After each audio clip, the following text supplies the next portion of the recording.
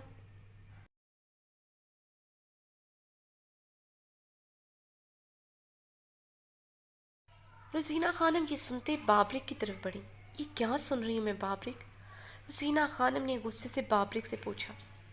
شکر الحمدللہ، بابرک نے کھانا کھا کر ہاتھ منہ پر پھیرتے اونچی آواز میں کہا تو زہران غصے اور ضب سے اپنی مٹھیاں بھینچ گیا تھا۔ بابرک اپنی شال کندھوں پر لپیٹے زہران خان کی طرف بڑھا۔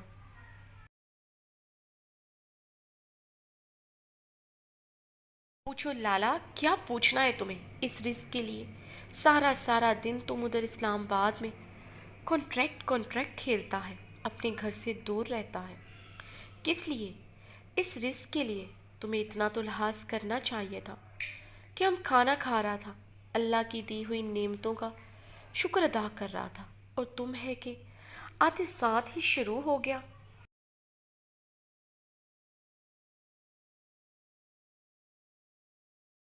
کبھی تو گھر آتے ہوئے اپنا غصہ باہر چھوڑ کر آیا کرو، اتنا غصہ صحت کے لیے اچھا نہیں ہے، پھر تم کو بھی داجی کی طرح بی پی کی بیماری ہو جائے گا اور تم ان نعمتوں کو ترسے گا۔ بابرک زہران کے قریب آتے اپنی گھنی مونچھوں کو تاؤ دیتے ہوئے ٹھنڈے مگر سلگانے والے لہجے میں بولا، اپنی بکواس بند کرو، سیدھی طرح جواب دو، شاہ نواز پر حملہ کیوں کروایا؟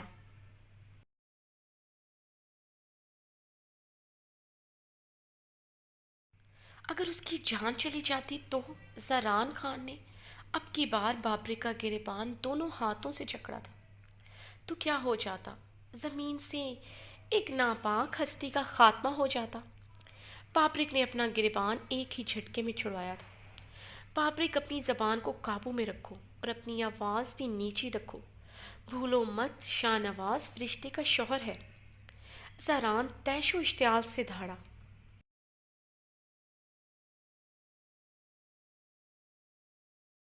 ایسے شوہر سے اچھا ہے فرشتے بیوہ ہو جائے، بابرک نے سفاکیت سے کہتے ہوئے آنکھ ماری۔ بابرک کی کیا کہہ رہے تم؟ فرشتے بہن ہے تمہارا۔ روزینہ خانم نے ناگواریت سے بابرک کو ٹوکا تھا۔ وہ ہمارا بہن نہیں ہے، ارحام لالا کا بہن ہے، ہمارا تو تایا کا بیٹی ہے صرف۔ اگر وہ ہمارا سگا بہن بھی ہوتا تو ہم یہی کہتا، ایسے شوہر سے اس کا بیوہ ہونا ہی اچھا ہے۔ بابرک اپنی گھنی مونچھوں پر ہاتھ پھیرتے تنزیہ مسکرایا تھا۔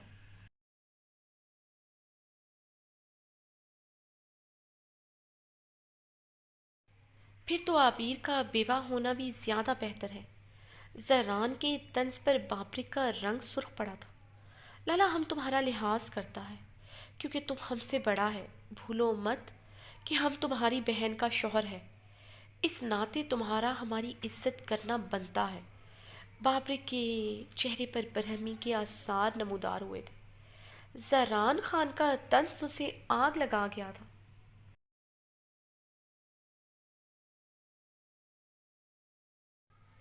تم میری بہن کے شوہر ہو، اور یہی سب سے بڑی غلطی ہوئی داجی سے، جنہوں نے عبیر کا نکاح تم جیسے خود غرض اور جاہل انسان سے کروا دیا جسے رشتوں کا لحاظ نہیں ہے۔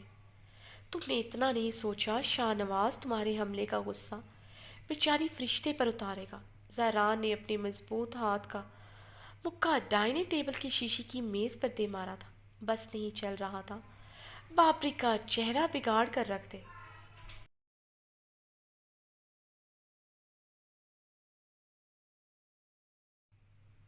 تمہیں کیوں اتنی تکلیف ہو رہی ہے لالا؟ اگر تمہیں فرشتے کی اتنی ہی فکر تھا تو کر لیتے فرشتے سے شادی۔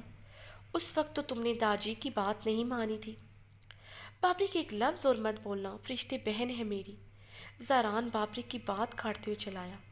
فرشتے ارحام لالا کا بہن ہے، جب اسے کوئی تکلیف نہیں تو تمہیں کیا مسئلہ ہے؟ ارحام لالا میں دم خم ہوتا نا تو فرشتے کے ساتھ یہ سلوک نہ ہوتا۔ اسے تو پری گل بھابھی کے آگے کچھ دکھائی نہیں دیتا۔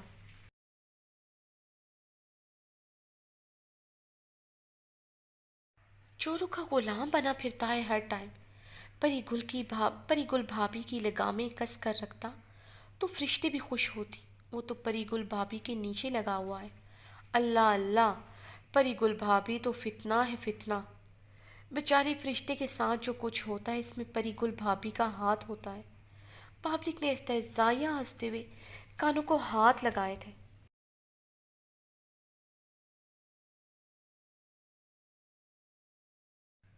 تمیز سے بات کرو بابرک، پری گل ہماری بھابھی ہے اور ارحام لالا تم سے بڑے ہیں. ساران نے بابرک کو خشمگین نگاہوں سے گورا. دیکھو لالا، شاہ نواز کے ساتھ ہمارا دشمنی اب قبر تک جائے گا. وہ زمینیں ہماری ہیں. تاجی نے فرشتے کی خاطر وہ زمینیں شاہ نواز کے نام کی تھی، مگر ہوا کیا؟ فرشتے تو اب بھی شاہ نواز کے ہاتھوں پٹتا ہے.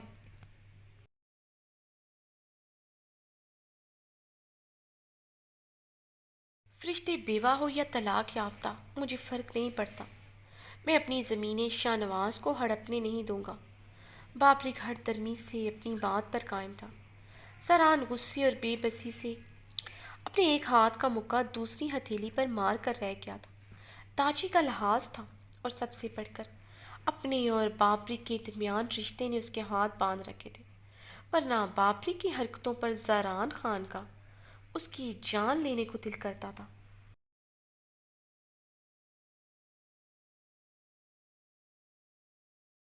اور ایک بات تم بھی کان کھول کر سن لو، عابیر میرے نکاح میں ہے. ایک بار یہ رخصتی ہو جانے دو. جس طرح تمہاری زبان چلتی ہے میرے سامنے پھر نہیں چلے گی، کیونکہ میں اپنی عورت کو کنٹرول کرنا جانتا ہوں. عابیر کی لگامیں میں پہلی رات ہی کھینچ دوں گا تاکہ تمہاری آنکھیں میرے سامنے جھکی رہیں اور تمہارا زبان حلق میں ہی دم توڑ دے.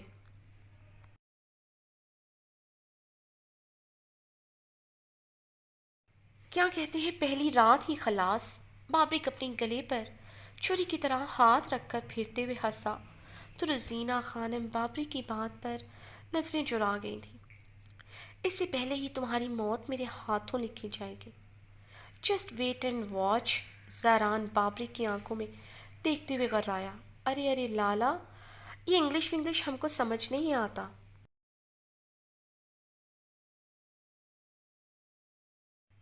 کیا انگریزی میں گالی دے رہا ہے؟ پشتوں میں گالی دیتا تو ہم بھی آگے سے جواب دیتا. قسم سے بہت مزہ آتا. بابرک کی ہنسی کی آواز گونجی تو زاران اس پر تعصف اور اشتعال بھری نگاہ ڈالتے غصے سے وہاں سے واک آؤٹ کر گیا.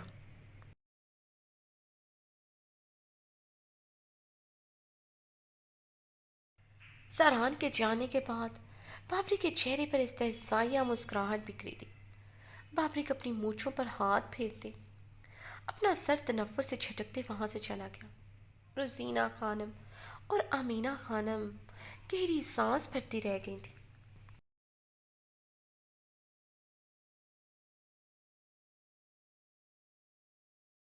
ابریش، تم کیوں پاکستان نہیں جانا چاہتی؟ یہ ملک ہمارا نہیں ہے اور نہ ہی یہاں کے لوگ ہمارے ہیں. سہیلی خاتون نے ابریش کو آج پھر سمجھانا چاہا تھا. وہ پچھلے کچھ دنوں سے ابریش کو کنونس کرنے کی کوشش کر رہی تھی، مگر وہ پاکستان کے نام پر ہی بھڑک اٹھتی تھی. ماما، پاکستان ہمارا ملک کیسے ہو گیا؟ آپ ایکسپلین کرنا پسند کریں گی؟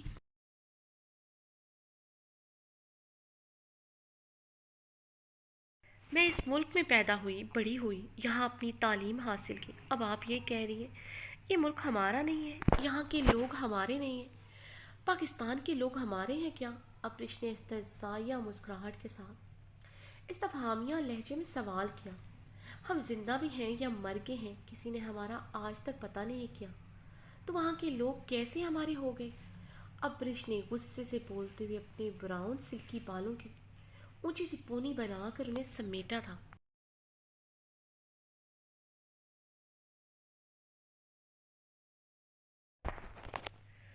ابریش، تمہارے تایا نے کتنا ہمارا ساتھ دیا ہے، وہ بھول چکی ہو کیا؟ انہوں نے ہمارا ہمیشہ خیال رکھا. ابھی بھی وہ ہمیں پاکستان بلا رہے ہیں. پاکستان میں تمہارے پاپا کی بہت سی جائیداد ہے، وہ ہمیں تمام جائیداد سونپنا چاہتے ہیں. ذیلی خاتون نے تحمل سے کہا. ماما جانتی ہوں تایا ابو نے ہمیشہ ہمارا ساتھ دیا ہے۔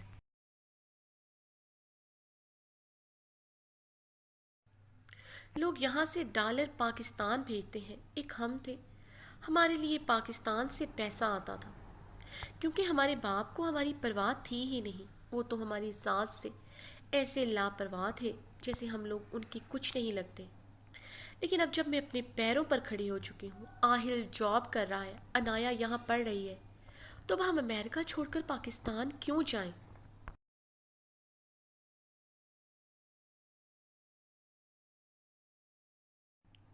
تایا ابو کو بولیں کہ ہمارا حصہ بیچ کر ہمیں دے دیں، ہم یہاں ہی کچھ کر لیں گے۔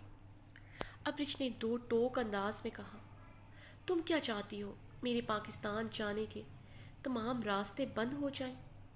وہ ہماری ساری جائیداد بیچ کر ہمیں پیسہ دے دیں، کیا ہوگا؟ وہ روپیہ ڈالر کا مقابلہ کر پائے گا؟ کچھ دنوں میں وہ تمام روپیہ خرچ ہو جائے گا۔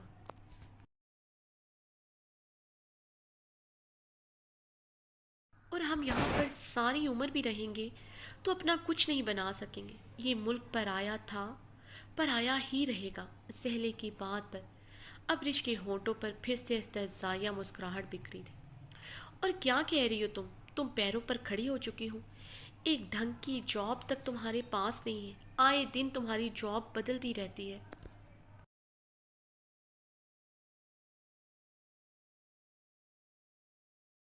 سہلے خاتون نے غصے سے بھڑکتے ہوئے کہا۔ ابرش کی ڈھٹائی پر انہیں بہت غصہ آ رہا تھا۔ وہ ابرش کے والد کی موت کے بعد یہاں سے جانا چاہتی تھی، مگر پچھلے 6 مہینے سے وہ ابرش کو قائل نہ کر سکی تھی، اس لیے آج نہ چاہتے بھی ان کا لہجہ تلخ ہو چکا تھا۔ ڈھنگ کی جاب اس لیے نہیں ہے میرے پاس کیونکہ 15 سال کی عمر سے مختلف جاب کر رہی ہوں۔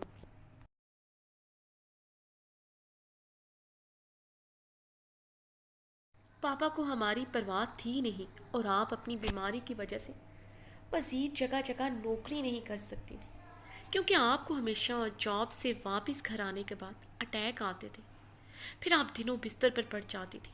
آپ کو مجھے سنبھالنا پڑتا تھا۔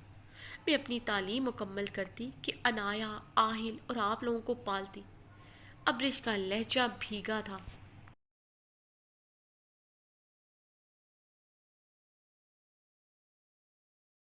اس لیے تو کہہ رہی ہوں ابرش، پاکستان چلنا چاہیے، وہاں پر تمہیں جاب نہیں کرنی پڑے گی، وہاں تمہارے باپ کا بزنس ہے، وہ تم سنبھالنا۔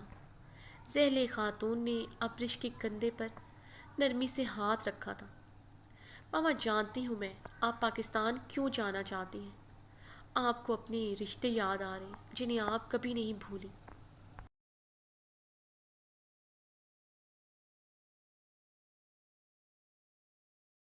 دن رات آپ نے انہیں یاد کیا ہے، لیکن انہوں نے کبھی آپ کا پتہ نہیں کیا۔ ابرش کی بات پر زہلے کے چہرے پر کئی رنگ آئے تھے۔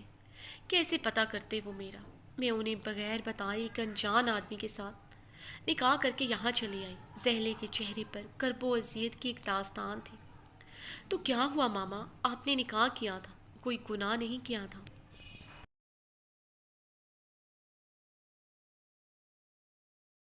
وہ آپ کے سو کالڈ بھائی اور آپ کے بابا جان کتنے بڑے آدمی ہیں، وہ آپ کو ڈھونڈ سکتے تھے، آپ کو معاف کر سکتے تھے، لیکن نہیں، وہ ایسا کیوں کریں گے؟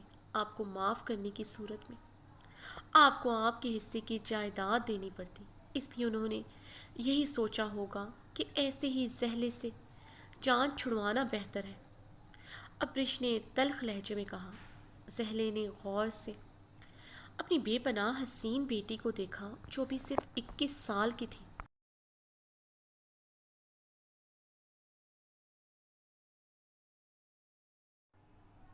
جسے قدرت نے حسن کی دولت سے مالا مال کیا تھا، مگر 21 سال کی عمر میں اس نے کافی تلخ اور کٹھن زندگی گزاری تھی۔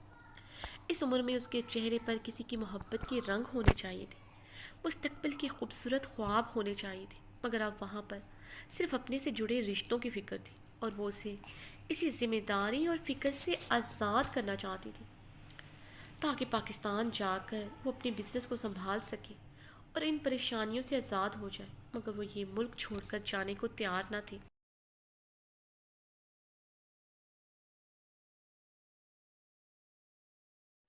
میں جانتی ہوں خان فیملیز کے بارے میں، کافی ریسرچ کی ہے میں نے ان لوگوں کے متعلق۔ یہ خان کیسے ہوتے ہیں، وہ اپنی عورتوں کو کیسے رکھتے ہیں، جائیداد باہر نہ چلی جائے، اپنی بیٹی کی شادی برادری سے باہر نہیں کرتے، عورتوں کو تعلیم حاصل نہیں کرنے دیتے، عورتوں کو پردہ کرواتے ہیں، اپنی ملکیت سمجھتے ہیں، ایک سے زائد شادیاں کرتے ہیں۔ I hate Khan.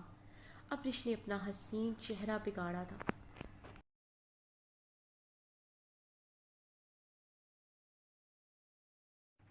ابرش، تمیز کے دائرے میں رہ کر بات کرو۔ تم نے کہاں سے یہ فضول اور بے بنیاد تحقیق کی ہے؟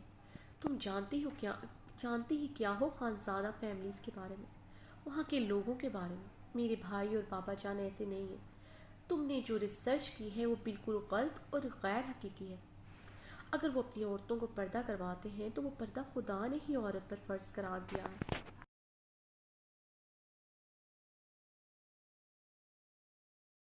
خدا نے عورت کو تہذیب والا لباس پہننے کو کہا ہے، جس میں عورت کا جسم نمایاں نہ ہو۔ وہ خدا کا دیا ہوا حکم ہی عورتوں پر لاگو کرتے ہیں۔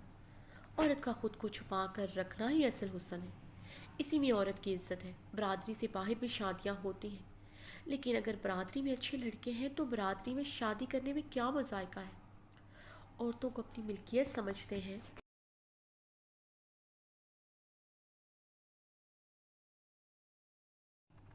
اس لیے اپنی عورت پر کسی کی گندی نظر برداشت نہیں کر سکتے، اسے تحفظ دیتے ہیں، گھر کا سکھ دیتے ہیں، تمہارے باپ کی طرح نہیں جو اپنی بیوی اور بیٹی سے بے پردگی میں نوکریاں کروائے۔ اسے اپنی احساس ذمہ داری کا پتہ نہ ہو، کیونکہ تمہارا باپ ہمارا خرچہ نہیں اٹھا سکتا تھا، اس لیے اس نے ہم سے برائے نام ہی تعلق رکھا تھا۔ جب اسے ایک گھر کی ضرورت ہوتی، بیوی کی ضرورت ہوتی، تو اپنے حقوق لینے کے لیے آ جاتا۔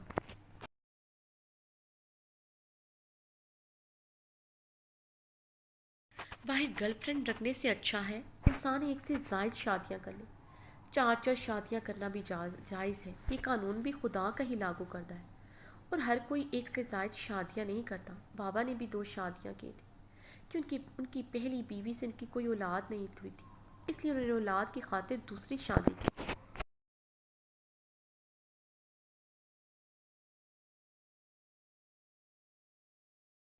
تمہارے باپ کی طرح نہیں جس نے یہاں پر اپنی گرل فرینڈز رکھی ہوئی تھی۔ برسوں پہلے غلطی میری تھی، میرے بابا نے مجھے پڑھایا لکھایا، اچھی تعلیم دلوائی۔ اپنے شہر کی میں پہلی لڑکی تھی جو کو ایجوکیشن میں پڑھتی تھی، صرف اپنے بابا جان کی وجہ سے۔ غلطی مجھ سے ہوئی تھی، مان میں نے توڑا تھا ان کا، میں ان کا سامنا نہیں کر سکتی، ورنہ کب سے ان کے قدموں میں گر جاتی۔ پاشا سے شادی کرنا میری زندگی کی سنگین غلطی تھی، جہاں آ کر مجھے بے پردہ ہونا پڑا۔ ٹکے کی نوکری کرنے کے لیے مجھے گھنٹوں کام کرنا پڑا۔ یہاں نوکری کی وجہ سے میں مکمل حجاب نہیں کر سکتی تھی، میں نے کبھی حجاب اتارا نہیں تھا، مگر یہاں حجاب کے بغیر نوکری کرتی رہی، صرف تم لوگوں کو پالنے کی خاطر۔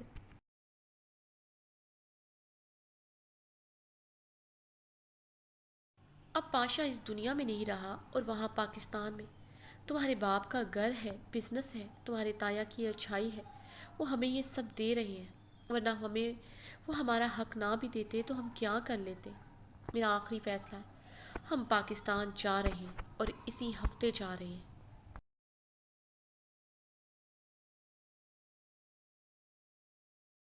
تم یہاں کا کام جتنی جلدی ہو سکے سمیٹ لو، زہلے نے سخت لہجے میں اپنا فیصلہ سنایا تھا۔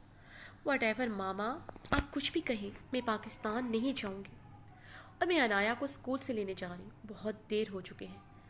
اب رش سپاٹ انداز میں کہتے ہوئے چلی گئی تو زہلے خاتون گہرا سانس بھر کر رہ گئی تھی۔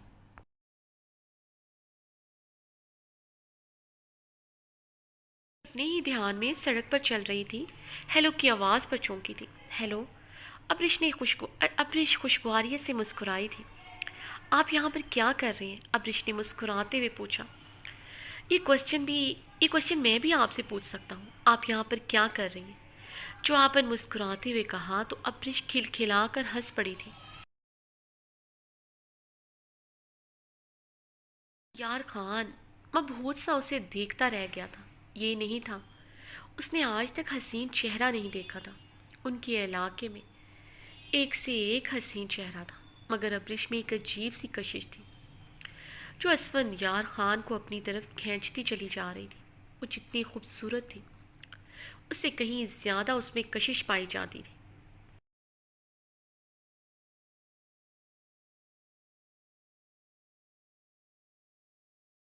ابرش کی شہد رنگ آنکھیں بہت خوبصورت تھیں۔ اس نے آج تک اتنی خوبصورت گہری آنکھیں نہیں دیکھی تھی۔ سفید رنگ جس میں سنہرا سنہرا رنگ سا گھلا تھا، شہد رنگ مقناطیسی آنکھیں، ستواں ناک، خوبصورت کٹاؤ دار ہونٹ جن کا نیچرل کلر ہی گلابی تھا، خوبصورت گلابی گال جو آج سردی کی وجہ سے سرخ ہو رہے تھے، براؤن سلکی کمر تک آتے بال، متناسب سراپا۔ وہ بلا شبہ بہت حسین لڑکی تھی۔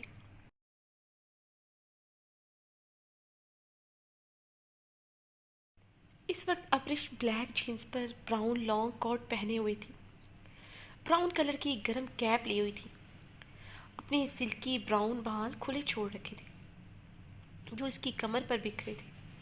کچھ لٹیں کیپ کے اطراف میں اس کے گالوں کو چھو رہی تھی۔ کیا ہوا؟ ابرش نے مسکراتے ہوئے اسفندیار خان کے آگے چٹکی بجائی تو اسفندیار خان ہوش کی دنیا میں واپس آیا تھا۔ کچھ نہیں، میں پوچھ رہا تھا آپ یہاں پر کیا کر رہی ہیں؟ اسفندیار نے اپنا سوال دہرایا۔ میرا پاس ہی میں گھر ہے، گھر میں دل نہیں لگ رہا تھا، سوچا تھوڑی سی واک کر لوں۔ ابرش نے سردی سے کانپتے ہوئے اپنے دونوں ہاتھ کوٹ کی جیکٹ میں ڈالے تھے۔ اسفندیار اس کی حالت دیکھتا مسکرا گیا تھا۔ آپ کو سردی نہیں لگتی؟ اس دن بھی میں نے آپ کو ہلکی سی جیکٹ میں دیکھا تھا۔ آج بھی آپ نے صرف ایک جیکٹ پہنی ہوئی ہے جو اتنی گرم بھی نہیں لگ رہی۔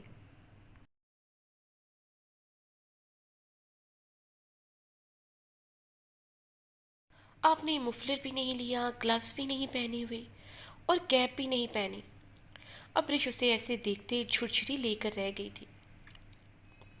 یہ سردی تو کچھ نہیں، ہمارے علاقے میں اس سے کہیں زیادہ سردی پڑتی ہے، ہمیں عادت ہے ایسے رہنے کی۔ اسفندیار خان کے چہرے پر مسکراہٹ بکھری تھی۔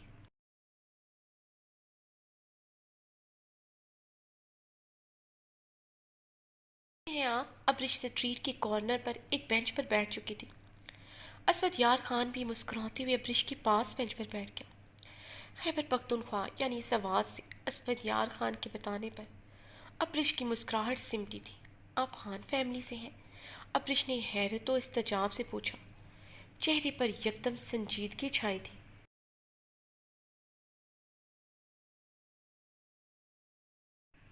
ہاں، میں خان فیملی سے ہوں۔ اسفندیار خان کے بتانے پر ابرش کے چہرے پر ناگواری کا تاثر ابھرا تھا جسے وہ چھپا گئی تھی۔ کیا ہوا ابرش؟ آپ کی مسکراہٹ کیوں سمٹ گئی؟ اسفندیار خان نے اس کے سنجیدہ چہرے کو بغور دیکھتے ہوئے پوچھا، جہاں نہ صرف سنجیدگی چھائی تھی بلکہ ہلکی ہلکی ناگواری کا تاثر بھی تھا جسے وہ لب بھینچے چھپانے کی کوشش کر رہی تھی۔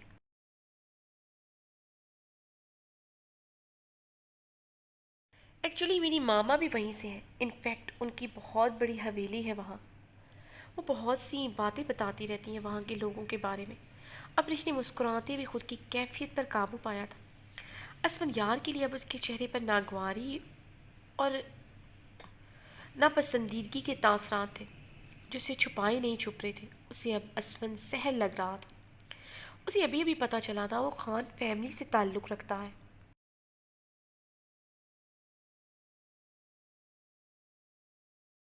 ریئلی؟ یہ تو بہت اچھی بات ہے۔ آپ ہمارے علاقے سے ہیں؟ کیا نام ہے آپ کے پاپا کا؟ اسفندیار نے پوچھا۔ میرے پاپا نہیں، میری ماما کی فیملی ادھر ہے، میرے نانا وغیرہ کی فیملی، اور اب تو وہ لوگ بھی زندہ نہیں، میرے نانا جان اس دنیا میں نہیں رہے، اور نہ ہی ان کی کوئی دوسری اولاد ہے۔ ابرش نے لب کاٹتے ہوئے جھوٹ بولا تھا۔ میں اس دن کے لیے آپ کو تھینک یو بولنا چاہتی تھی۔ آپ نے میرا پرس اس چور سے واپس لا کر دیا، تھینکس۔ یہاں امریکہ میں بھی کرائم کتنا بڑھ گیا ہے نا۔ ابرش نے بات بدلی تھی۔ اسفندیار نے کچھ دن پہلے اس کی کافی مدد کی تھی۔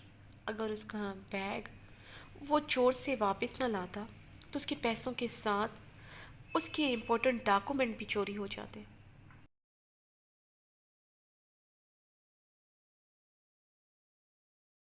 ایک یہی وجہ تھی وہ اس وقت اسفن کی موجودگی کو برداشت کر رہی تھی، ورنہ اس کے خان فیملی سے تعلق ہونے پر اس کے دل میں اسفند خان کے لیے ناپسندیدگی پیدا ہوئی تھی۔ اس میں شکریہ کی کوئی بات نہیں، اچھا ہوا اس دن آپ کے ساتھ وہ حادثہ ہوا، اس انجان شہر میں آپ میری دوست بن گئی، اسفند یار نے مسکراتے ہوئے کہا۔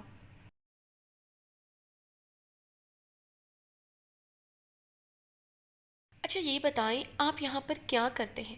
ابرش کے سوال پر اسفند یار گہرا مسکرایا تھا۔ اسے ابرش کا سوال کرنا اچھا لگ رہا تھا۔ ایکچولی میں ادھر پڑھنے کے لیے آیا تھا، میری پڑھائی مکمل ہو چکی ہے، میں یہاں پر بزنس کرنا چاہتا ہوں۔ پاکستان میں ہمارا بہت بڑا بزنس ہے، میں چاہ رہا تھا یہاں پر بھی اپنا بزنس ایکسپینڈ کروں۔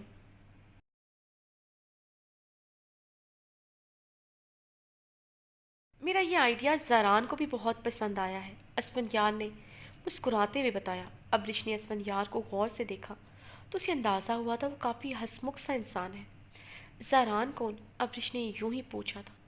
وہ اس سے کیا بات کرے اسے سمجھ نہیں آ رہا تھا، وہ مروتاً اس سے باتیں کر رہی تھی۔ ابرش کے پوچھنے پر اسفند یار کے چہرے پر دلکش مسکراہٹ بکھری تھی۔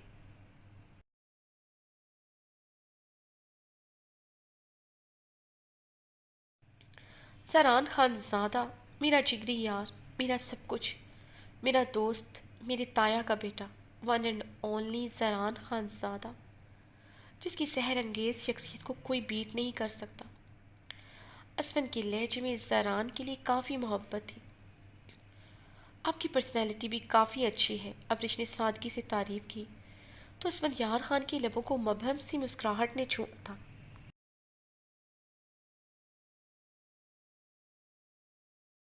اس نے بہت غور سے ابرش کے حسین چہرے کو دیکھا جو کسی بھی بناوٹ سے پاک تھا۔ وہ اب سامنے سڑک پر نظریں جمائے ہوئی تھی، اس کی سادگی سے کہی ہوئی بات پر اسفن کے دل نے ہلکی سی بیٹ مس کی تھی۔ وہ بھی ادھر میرے ساتھ ہی پڑھتا تھا، مجھ سے 2 سال پہلے ہی اس نے اپنی تعلیم مکمل کی ہے، اب پاکستان میں اپنا بزنس سنبھال رہا ہے۔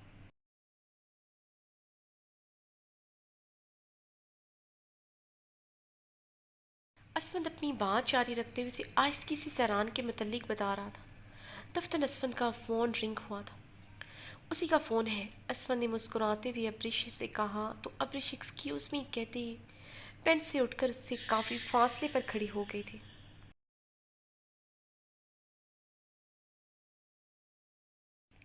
اسفند نے ایک نظر ابرش کو دیکھا جو اس سے دور کھڑی تھی، ایک نظر موبائل کو دیکھا جو مسلسل رنگنگ ہو رہا تھا۔ اسفیہ نے گہرا سانس بھرتے فون اٹینڈ کیا، جانتا تھا زاران خان اس کی جان نہیں چھوڑے گا۔ کیسا ہے؟ اسفن نے کال اٹینڈ کرتے زاران کو ویڈیو کال پر دیکھتے ہوئے کہا۔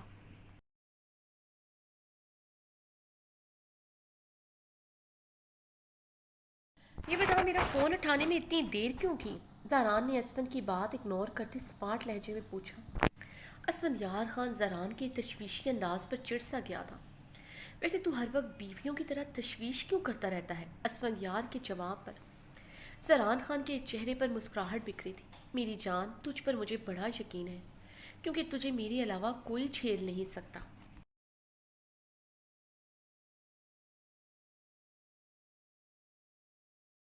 تیری طرف سے میں بے فکر ہوں، تو اکیلا تھا، اکیلا ہی مرے گا۔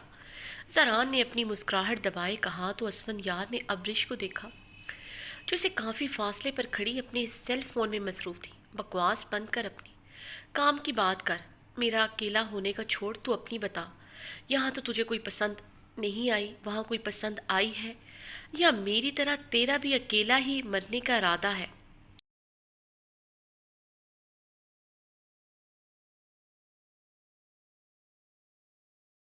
ویسے اچھی بات ہے تو اکیلا ہی مرے، کیونکہ تجھے تو میں بھی جھیل نہیں سکتا، کوئی اور جھیل لے، یہ ناممکن ہے۔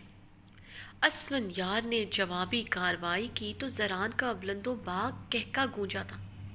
کہکا لگانے پر اسفن کے چہرے پر بھی مسکراہٹ بکھری تھی۔ آج موڈ بڑا خوشگوار ہے، لگتا ہے واقعی میں کوئی پسند آ گئی ہے جناب کو۔ اسفن یار کے لبوں پر مسکراہٹ بکھری۔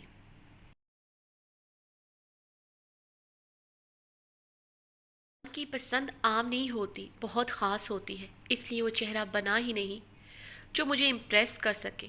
یا پھر اس دل کو کوئی اٹریکٹ کر سکے۔ نہ ہی میں محبت اور دل لگی پر یقین رکھتا ہوں، اس لیے مجھے کوئی پسند آ جائے یہ ناممکنات میں سے ہے۔ میں خود بھی یہی چاہتا ہوں، مجھے کبھی کوئی پسند نہ آئے، اس دل کو کبھی کسی سے محبت نہ ہو۔ تو جانتا ہے جو چیز زہران کو پسند آ جائے تو اس کی ملکیت بن جاتی ہے۔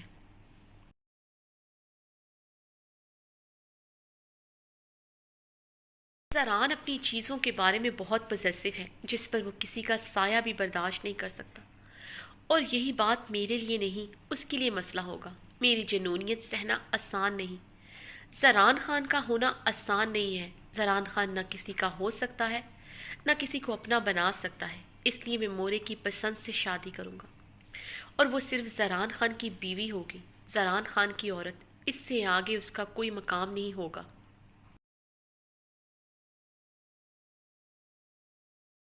زہران کی بلند آواز اور اس کے جملے ابریش کے کانوں کو بخوبی سنائی دیے تھے۔ ابریش کے چہرے پر ناگواری کا تاثر ابھرا تھا، حسین چہرے کے نقوش بگڑے تھے، بلکہ اس کے چہرے کے تاثرات نے یکدم برہمی کا تاثر لیا تھا۔ ابریش کا دل کیا تھا، فون کے اس پار جو بھی شخصیت ہے اس کا چہرہ بگاڑ کر رکھ دے۔ اگر وہ اس کے سامنے ہوتا تو یقیناً وہ اس کا چہرہ اپنے لمبے ناخنوں سے بگاڑنے میں پل نہ لگاتی۔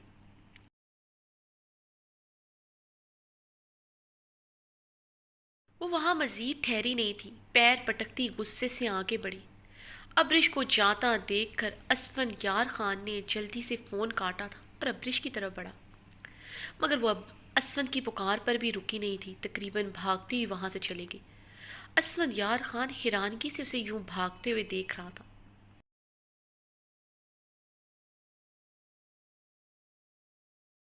سمیع اللہ خان کے 3 بیٹے ہیں، جن کے نام نوریز خان، اربد خان اور درید خان ہیں۔ نوریز خان سب سے بڑے بیٹے تھے، وہ اور ان کی اہلیہ ایک کار حادثے میں اللہ کو پیارے ہو گئے تھے۔ ارحام خان اور فرشتے ان کی اولاد ہیں۔ اربد خان جو نوریز سے چھوٹے ہیں، اربد اور امینہ خانم سے زران خان اور شہرام خان، اور ایک بیٹی ہے جس کا نام عبیر ہے۔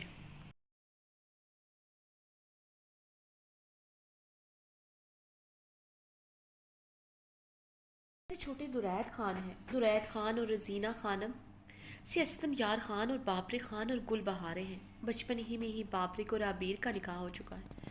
شہرام اور گل بہارے کا نکاح ہو چکا ہے۔ سمیع اللہ نے ایک بہت بڑے حادثے کے بعد اپنے پوتے پوتیوں کا نکاح کرنے کا سوچا تھا۔ انہوں نے شہرام اور گل بہارے کا نکاح کر دیا تھا اور بابرک اور عبیر کا نکاح کر دیا تھا۔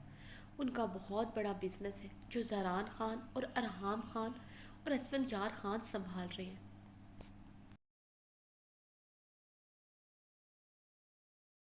ارحام خان زادہ آندھی طوفان بنا حویلی میں داخل ہوا تھا۔ خوبرو سنجیدہ چہرے پر شدید برہمی کے تاثرات تھے۔ شاہ نواز پر حملے کی خبر اسے مل چکی تھی، اور یہ بھی کہ فرشتے کو شاہ نواز نے گھر سے نکال دیا ہے۔ کیمل کلر کی شلوار قمیض میں اس کا سرخ و سفید چہرہ تیش و اشتعال سے مزید سرخ ہو رہا تھا۔ کندھے پر بلیک شال ڈالے اس وقت مردانہ وجاہت کا اعلیٰ شہکار لگ رہا تھا۔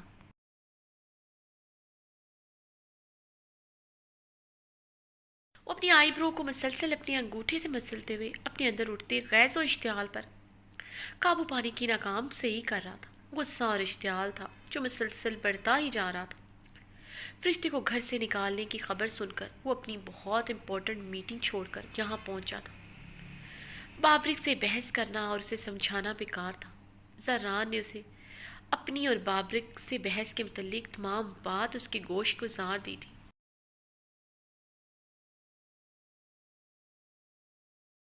وہ بھی عابیر کی وجہ سے خاموش ہو گیا تھا۔ عابیر اسے فرشتے کی طرح ہی عزیز تھی۔ وہ اپنے غیظ و غضب پر قابو پاتے سیدھا اپنے کمرے میں داخل ہوا۔ خان تم آ گیا؟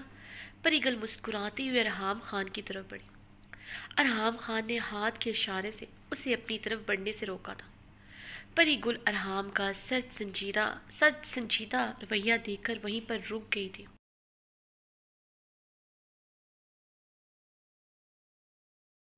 کیا ہوا ہے خان؟ تم اتنا سنجیدہ کیوں ہے؟ اتنے دنوں بعد تم گھر آیا ہے، مجھے دیکھتے ہی تمہارا منہ بن گیا ہے، پری گل نے سنجیدگی سے کہا۔ کیا چاہتی ہو گل؟ میں کمرے میں آ کر تمہیں گلے سے لگاتا، بہت پیار کرتا، کیونکہ میری بہن کو تمہارے بھائی نے گھر سے نکال دیا ہے۔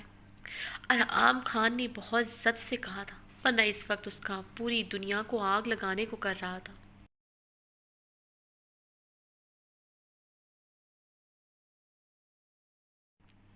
واہ خان واہ، اپنی بہن کا بدلہ اب تم ہم سے لے گا، اپنی بیٹی پریزے سے لے گا۔ ایسا کرو خان، تم بھی ہمیں گھر سے نکال دو تاکہ تمہارے دل کو چین آ جائے، پری گل نے بھیگے لہجے میں کہا۔ گل، میں نے کب تم سے بدلہ لیا؟ شاہ نواز نے پہلی دفعہ نہیں فرشتے کو گھر سے نکالا، کتنی دفعہ گھر سے نکال چکا ہے۔ ارحام خان نے پری گل کی بھیگے آنکھیں دیکھ کر بے بسی سے اپنے ہاتھ کا مکہ بنا کر دیوار پر دے مارا تھا۔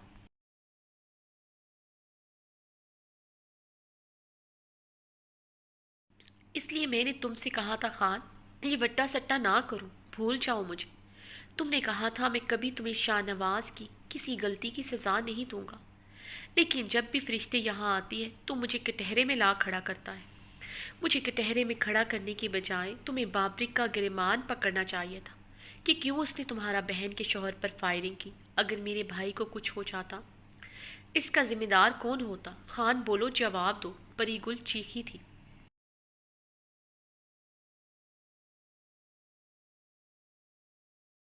پری گل آرام سے بولو، چیخ کس لیے رہی ہو؟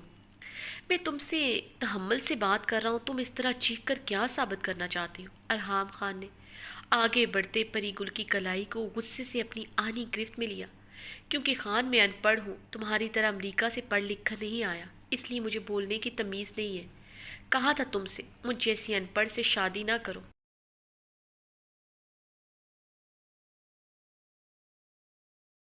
مگر تم پر تو محبت کا بھوت سوار تھا، اب کچھ ہی سالوں میں تمہارا محبت کا بھوت اتر چکا ہے۔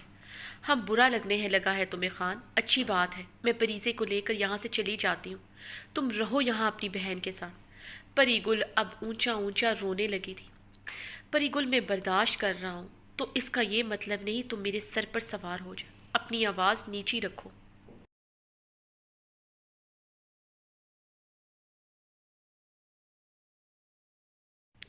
اگر اب تمہاری آواز کمرے سے باہر نکلی تو یہ زبان کاٹ دوں گا میں۔ تمہارے بھائی کی عقل میں 2 منٹ میں ٹھکانے لگا سکتا ہوں، میں برداشت کر رہا ہوں تو اسے وہ میری کمزوری سمجھتا ہے۔ جس دن میں بگڑا تو تمہارے بھائی کو زمین کے نیچے پہنچانے میں پل نہیں لگاؤں گا۔ مجھے بار بار مت یاد دلاؤ کہ میں نے کیا کہا تھا۔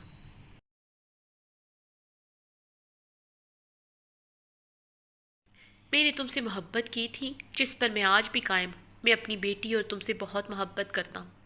شاہ نواز کے کسی عمل سے بھی میں اپنی بیوی کو گھر سے نہیں نکال سکتا، کیونکہ داجی کی یہ تربیت نہیں ہے کہ کسی کی غلطی کی سزا کسی بے گناہ کو دوں۔ اب اپنے بھائی کو فون کرو، فرشتے کو آ کر یہاں سے لے جائیں، ورنہ میری دھمکی اسے صاف الفاظ میں پہنچا دو۔ ارحام خان ایک ایک لفظ غصے سے چباتا ہوا کمرے سے نکل گیا۔